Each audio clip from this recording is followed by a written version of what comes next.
You know, good to see you again. Again, 7 handshakes. That's 8.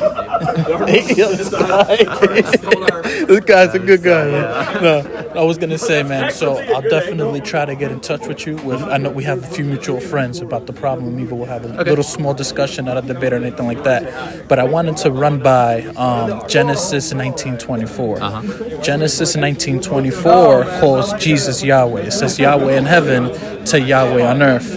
Genesis chapter 18 says that the Lord was with Abraham and the Lord was talking to Abraham. It makes a distinction in Genesis 19:24 where it says that there was a Yahweh in heaven and there's a Yahweh on earth. So would you say that that's something that would, lead to certain evidences, or are you looking more so where Jesus said it in the New Testament, or do you not consider the Old Testament? Well, okay, so I need to know what those...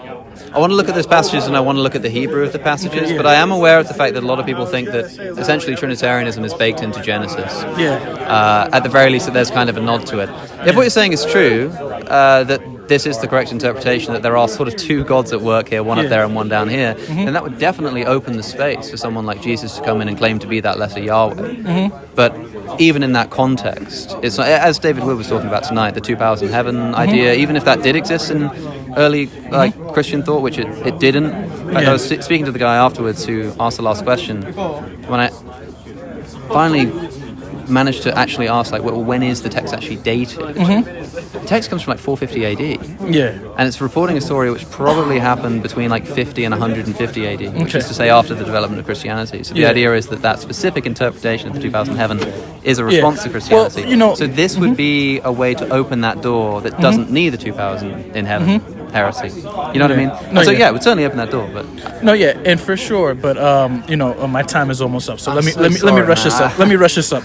So Genesis 19:24 does speak of two Yahwehs. In the New Testament, it says that those Yahwehs are one. So obviously, the Trinitarian worldview, there's three persons, one being. So in Genesis chapter 19:24, I know you have to look that one up. It does make a distinction with two Yahwehs. So I guess when you have time, look it up. It is an interesting text.